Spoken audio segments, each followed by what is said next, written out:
The strange but true story featured on this podcast contains details some people may find unsettling. Listener discretion is advised. I'm Chyaz Samuel, and things are about to get weird. Hi friends, a very warm welcome back to another episode of Things Are About to Get Weird. This is episode 35, which I feel like I've blinked and we've arrived at, but I'm over the moon that you're along for the ride with me. So our last few episodes have all been very true crime focused, which I know is something we all find fascinating, but I wanted to switch things up a bit today. Last week, over on our Patreon page, I put up a little poll to decide this episode's topic, or technically topics plural. And as you can tell from the title, the winning option was Quicksand and the Bermuda Triangle. And therefore, I invite you to take a trip down memory lane with me today. When we were kids, I'm sure we all had various fears that, looking back, were a little bit ridiculous. As I mentioned back in episode 5, spontaneous human combustion was a big one for me, and for a while I was convinced that any one of us could go up in smoke at any moment. But I also had a phase of being genuinely quite concerned that something else would be the source of my demise, and that thing was quicksand. Despite growing up in Cheshire and Greater Manchester, where there isn't even a single proper beach, let alone a quicksand problem, when I was about 7, I was sure that any source of sand had the potential to swallow me up somehow. But thankfully, this phobia didn't last. However, when I was 11 and went on holiday to Florida, I suddenly became very concerned about our flight path and whether we would be traversing through the skies over the Bermuda Triangle. Thankfully, the journey took place without incident, and by the time our holiday was coming to an end, I was far more concerned about alligators than the Bermuda Triangle. Nonetheless, as I was thinking back to both of these 90s kid hot topics, I did become curious about them all over again. Were we at all justified in our supposedly irrational fears? Do quicksand incidents really happen the way we've seen them portrayed in countless movies and cartoons? How many Bermuda Triangle disappearances have there actually been? After doing more reading about both of them than I ever thought I would do at the age of 32, here is what I discovered. Let's begin with quicksand, which is arguably the more straightforward of the two topics to get to the bottom of. I truly can't believe I've just said that out loud. I did not mean for that to be a pun. Starting with a look into what it actually is, because I think as a kid, I assumed it was normal sand that just happened to be on top of some kind of force field that would drag any object that got into the sand down towards it. Spoiler alert, I was wrong. According to a great National Geographic article, quicksand is actually a mixture of fine sand, clay and salt water, which, when you think about it, makes a lot more sense. From ground level, an area of quicksand could look pretty solid, and it would be relatively easy to step on some without realising what it was. And it's at this point in the films where a person would quickly be sucked down into the mixture, fighting in vain to try and pull themselves back out, before being totally consumed by the quicksand, never to be seen again. But in reality, it seems that events would transpire quite differently. A scientist from the University of Amsterdam named Daniel Bonn decided to run an experiment after spotting warning signs about quicksand pits whilst in Iran. He scooped up a small sample of the quicksand to take back to his lab, and there was a specific theory he was keen to test. Thankfully, instead of using humans in his experiment, he used something which would have the same density as humans: aluminium beads. If you're listening from across the pond, that's aluminum to you. Anyway, the results of this test were very interesting indeed. When the beads were placed on top of the quicksand sample, they did sink at first, but only about halfway. He even tried to replicate the conditions that would be present if it was a human, meaning he shook the sample to mimic a panicking, frantic person. This result of the beads only sinking halfway happened because, as it turns out, quicksand is denser than the human body, so getting pulled down to the bottom isn't a possibility. But this wasn't even the most surprising part of the outcome. Not only did the beads not fully sink, but after a while, when the displaced sand and water began to mix together again, they actually started to float back up to the surface. So, with this scientific context in mind, that would surely suggest that no one has ever actually died after falling into quicksand, right? Unfortunately, it's not quite as clear-cut as that, because although the movie depictions of quicksand deaths are very much dramatised, if you add in additional factors to an encounter of this kind, the outcome does have the potential to be fatal.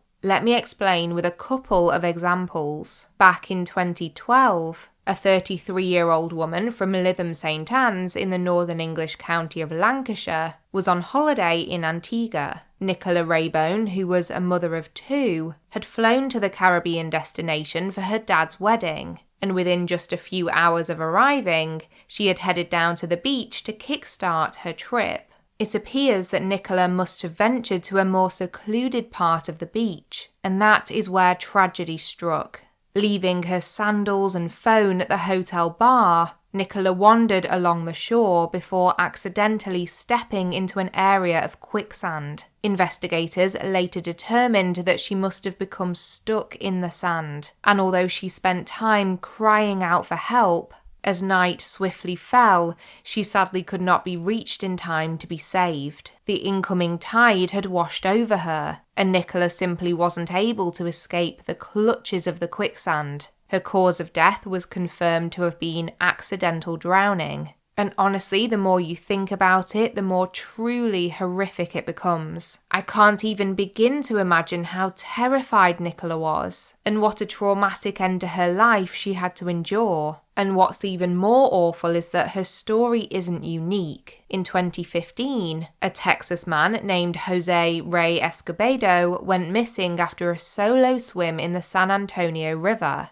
It wasn't unusual for him to go out swimming alone, but after he didn't return from his trip, a search party was organised to look for the 50-year-old. And in a terrible reflection of Nicola's story, his body was later discovered partially stuck in quicksand, and it was determined that he too had tragically drowned after becoming trapped. However, all of that said, I think it's very important to point out that deaths associated with quicksand are incredibly rare. And not only am I here to reassure you that they're rare, but thanks to a fascinating article I found from the BBC, I also discovered some apparently life-saving tips a person could use in the extremely unlikely event of becoming stuck in wet quicksand. The piece notes the importance of staying calm and reads, quote, "You need to wiggle your leg a little in order to introduce water to the sand around your feet to liquefy the sand again."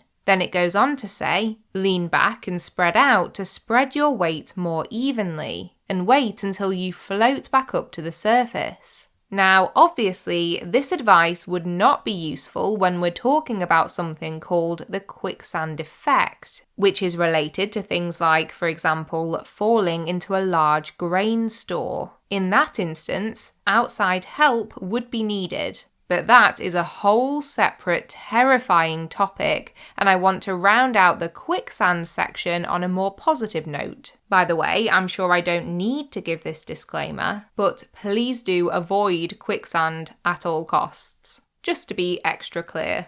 If I had to rank my own personal fear of dying after falling into quicksand on a scale where 1 was completely irrational, nothing to worry about, and 10 was I'm never leaving my house again, I would put it at a 2.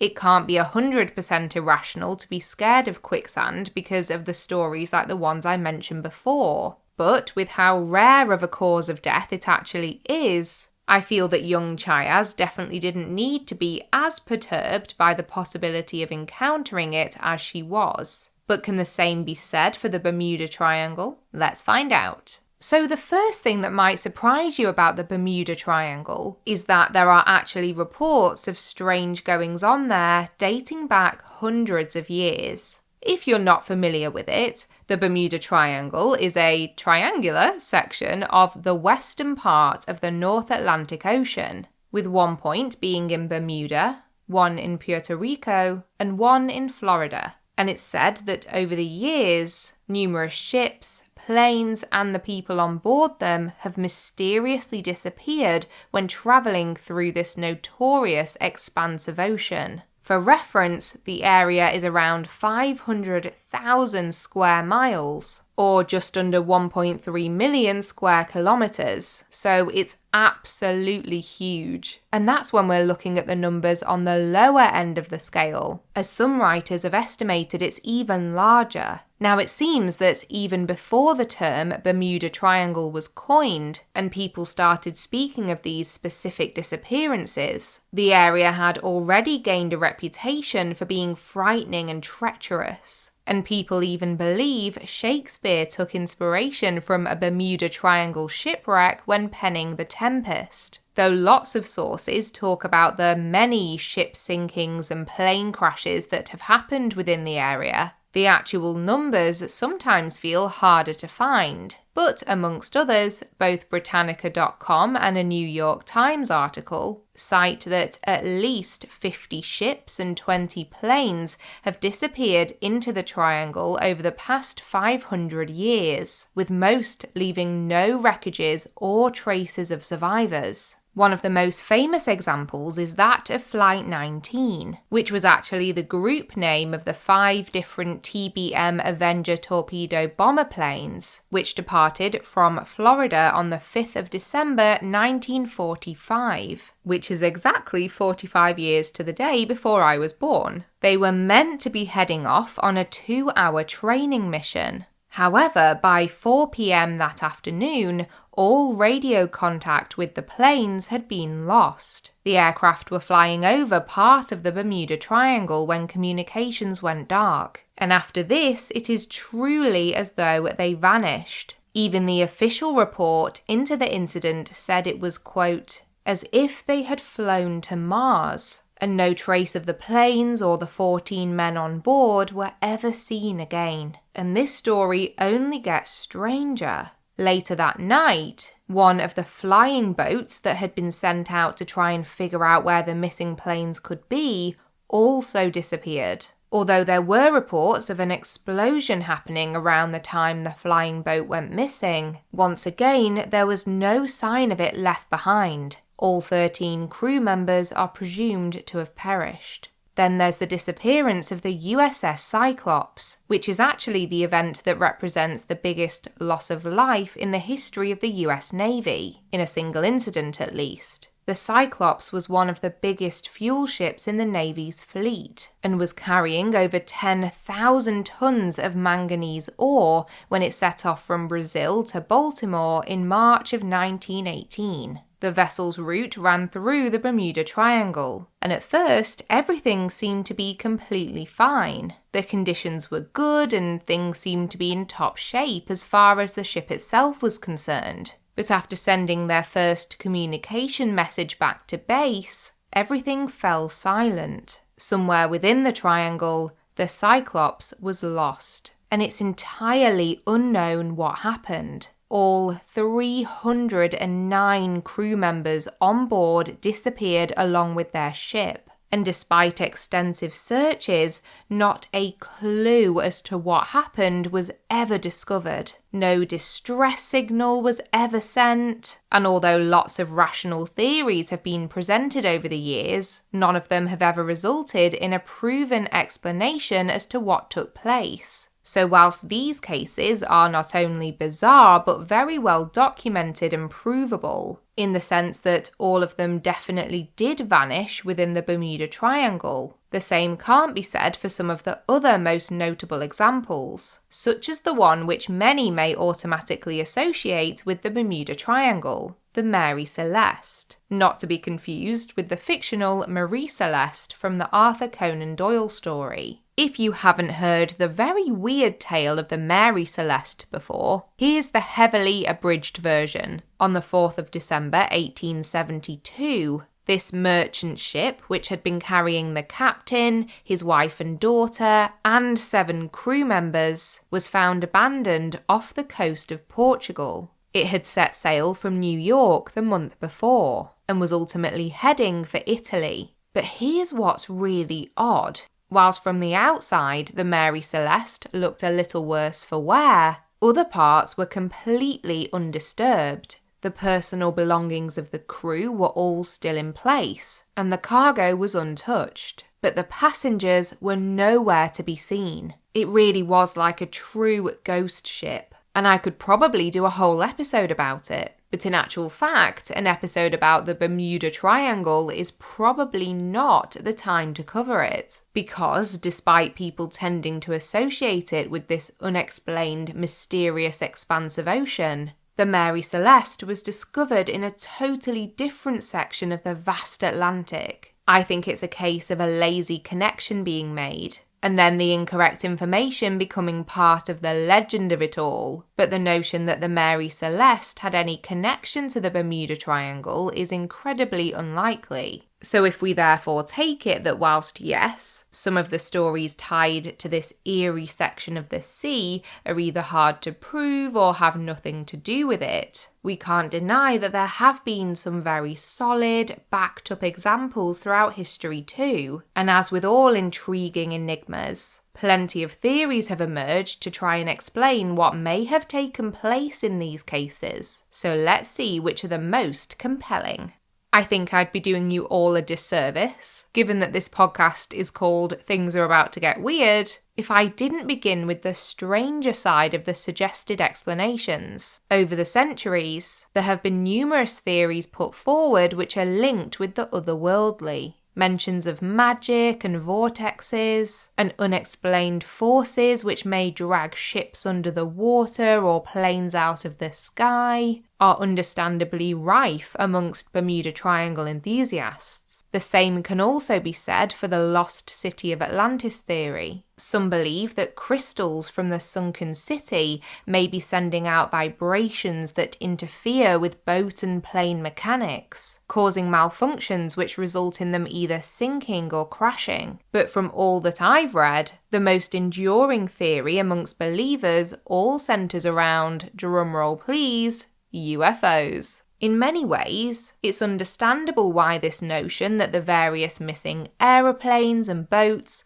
were in fact beamed up by alien spacecrafts has become popular. The fact that the radio communications would end so abruptly, and that not a single trace of debris or human remains were discovered upon searching, does make you question whether some kind of paranormal intervention took place. I also imagine comments like the one made by the US Navy after the Avenger torpedo bombers vanished, about it seeming like the planes had flown to Mars, only added fuel to the fire. One element of this idea that crops up over and over again is the notion that alien life forces may be abducting these ships and aircraft in order to steal their technology, and of course the people on board. But could the Bermuda Triangle really be a meeting place between our planet and other realms? Like many other UFO-based theories, whilst the idea is definitely intriguing, there's very little actual evidence to back it up, which leads us on to the possible explanations which are more rooted in established scientific concepts and ideas linked to the environment. Unsurprisingly, the first theory you're likely to come across in this arena relates to the weather. Experts often talk about the conditions in the Gulf Stream, which is a huge current that runs through the western North Atlantic. It's known to cause sudden and violent changes in weather, which would make sense given that so many of the ships and planes that have disappeared within the triangle reported no adverse conditions when they set out. Could it be that they were all caught up in freak weather episodes, which were too catastrophic for their vessels to survive? I guess it's possible, but given how many other boats and planes pass through the area, It feels like any storms would have been reported in their communications. Another idea that's frequently discussed in connection with the weather is that so-called rogue waves could be responsible for at least some of the disappearances. Apparently, researchers at the University of Southampton have suggested that the area of ocean within the Bermuda Triangle could be prone to these tsunami-like 100-feet waves during storms. They would absolutely have the capability of destroying a ship, but naturally this wouldn't really help at all in explaining the vanishing planes. But never fear, because like in so many unsolved mystery stories, there are always further theories waiting in the wings to pick up where the others leave off. One that I find particularly fascinating is all to do with magnetic forces, and the suggestion that the Bermuda Triangle is one of only 2 locations on our planet where, instead of a compass pointing to magnetic north, it will point to true north instead. Scientists have pondered whether this could be the cause of certain equipment malfunctions on board some boats and planes, meaning they veer off course, possibly into dangerous conditions. Then there was the methane bubble theory. After a group of researchers from the Arctic University of Norway, which sounds incredibly cool by the way, discovered that there were some enormous ocean floor craters off the coast of Norway, possibly caused by the explosion of methane deposits, Bermuda Triangle theorists started to wonder whether these underwater explosions could be the answer to the mysteries in the western North Atlantic too. However, in 2016, the scientists clarified that they were not, in fact, making any links to the Bermuda Triangle, and so excitement around this idea quickly dissipated. And in the spirit of bursting the bubble, no pun intended once again, sorry about that, there's one pretty vital piece of information that has continued to be presented right at the end of almost every source available on the Bermuda Triangle incidents. The National Oceanic and Atmospheric Administration, which is a US government agency set up in 1970, explains, quote, "There is no evidence that the mysterious disappearances occur with any greater frequency in the Bermuda Triangle than in any other large, well-travelled area of the ocean. Because the truth is that this area of the Atlantic is really quite busy. If you look at it from a percentage perspective, given the number of flights and boat journeys that take place across the triangle on a daily basis, and you think about the fact that, say, 70 have gone missing in the last 500 years, it starts to sound a little less wild, especially when you consider that the majority of these incidents happened prior to much of the modern tracking technology and many of the safety advances that we have today. Maybe the reality of the situation is that the triangle is more unlucky than cursed, simply because of the possibly unfair reputation it's gained. When a place becomes embedded in pop culture the way the Bermuda Triangle has, with its mentions in countless books, films, TV shows, podcasts, the intrigue around it will naturally build and build. But despite all the attention it's received for hundreds of years, we've never come any closer to a true, proven explanation as to what possibly occurs there.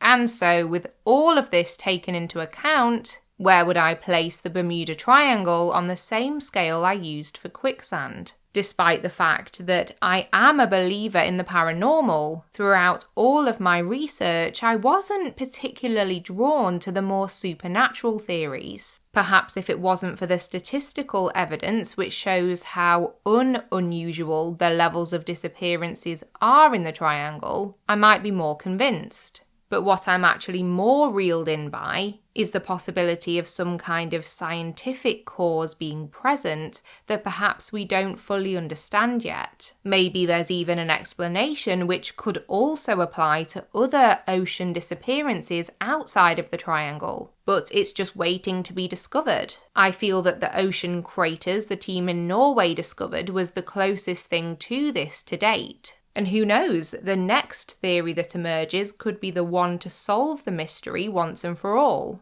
So for all of these reasons, I'm going to place the Bermuda Triangle just above Quicksand at number 3 on the scale. If you consider that 1 is nothing to worry about, and 10 is I'd never go in a million years. And here's my reasoning. Having flown over this area on numerous occasions, I can confidently say that it didn't end up bothering me one bit from the air. But there's a little part of me that knows if I was on a ship within the triangle, I would be a bit more nervous. I know it's not rational, but I can't deny that I would be a bit on edge. So for that reason, it had to be a 3. There's also every chance that my unwillingness to downgrade it to a 2 is because of the concern I felt as a child prior to that Florida trip. I can still remember thinking, oh no, I don't think I can actually do this. And obviously it was fine. I was just a very dramatic child. And I'm still dramatic, let's be honest. So, similarly to spontaneous human combustion, whilst the jury is still out on the Bermuda Triangle, I think we can safely say most of us will never have to worry about it. And with quicksand, whilst you should obviously avoid it at all costs, the chances of it being the cause of the average person's demise are very low. Now, if I could just get over my irrational fear of daddy longlegs and their disgusting crane-fly ways, that would be a true weight off my mind. I really hope you've enjoyed today's instalment of the podcast. I remember having lots of interesting conversations with you all after I posted the Spontaneous Human Combustion episode, so fingers crossed you found this one as intriguing too. I can't wait to hear what you all think about both of today's topics. Were either of them a concern for you as a kid, or even as an adult? In a way, what I'm even more interested to know is whether there was anything else you had this same kind of worry about when you were younger. I guess the only other thing I could think of is the millennium bug. We were all a bit weirded out by that for a while, weren't we? But as far as I know, nothing ever came of it. I so clearly remember it being the Millennium New Year's Eve. And I was so excited to go and have a look at the digital clock on my dad's car to see whether it was able to handle the switch from displaying the date in 1999 to 2000. It's so funny when we look back. And also a pretty good indication of what a strange 9-year-old I was. Anyway, as always, please do leave me a comment on social media or pop me an email. I will have all of our usual contact information to share with you, but not before our regular outro feature.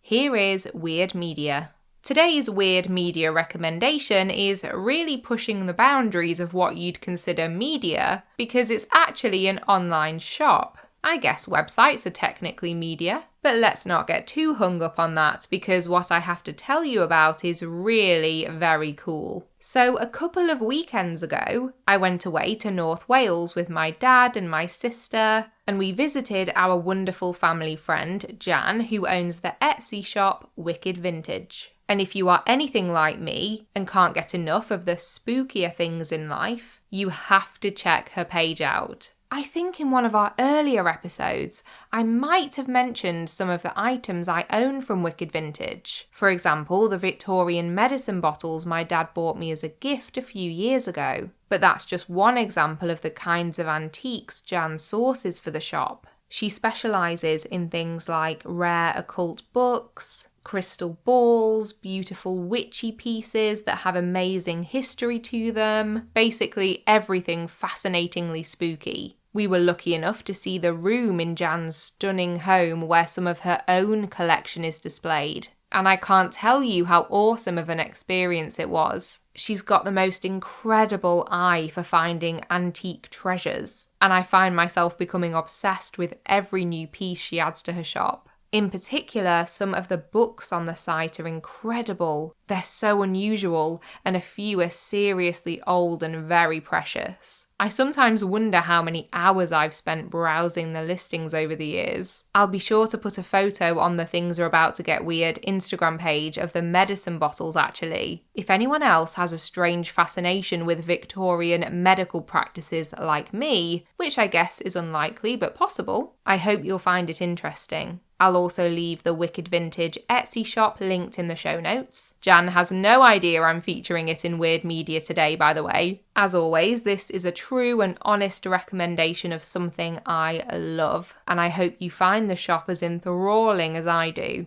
Rightio, there are quite a few sources to shout out today. I always end up reading a ridiculous number of articles and documents for stories like these, so here we go. For Quicksand, we had a 2005 piece from National Geographic by Nicholas Baccalar, a BBC Future article from 2016 by Claudia Hammond, which was great, a Britannica.com piece entitled How Deadly is Quicksand?, a 2012 article from The Telegraph about the tragic death of Nicola Raybone, and a Newsweek piece by Robin White from 2022, which referenced Jose Escobedo's death too. For the Bermuda Triangle, we had another Britannica.com piece from 2023 actually, all about the area, an article on the NOAA's website, oceanservices.noaa.gov, again from earlier this year. The piece I mentioned from the New York Times by Kim Dismont Robinson from 2006, a brilliant piece from 2021 on marineinsight.com about some of the most famous triangle incidents, and finally a 2022 article from The Mirror by Sarah Leonard. Okay, there are many ways you can get in touch to tell me what you thought of this episode. You can find us on Facebook, both through the main podcast page and also the private discussion group too. Just search Things Are About to Get Weird on there and you can request to join the private group. On Instagram, our handle is @ThingsGetWeirdPodcast, and on Twitter it's @AboutToGetWeird. You can also pop me an email too. The address is thingsgetweirdpodcast@gmail.com. As I mentioned at the start of this episode, we also have a Patreon page too. There are no set tiers or anything like that. The monthly pledge amount is blank. So if you do want to support the podcast in this way, the link is always in the show notes. It really does help me to keep producing our episodes. And you all know how much I appreciate your support. A massive thank you for being here today. And as always, if you've enjoyed the podcast, a quick rating or review wherever you listen would be amazing. I hope you all have a great couple of weeks, and I can't wait to be back with another story for you very soon. Until next time, take care of yourself and others and keep it weird, but the good kind of weird.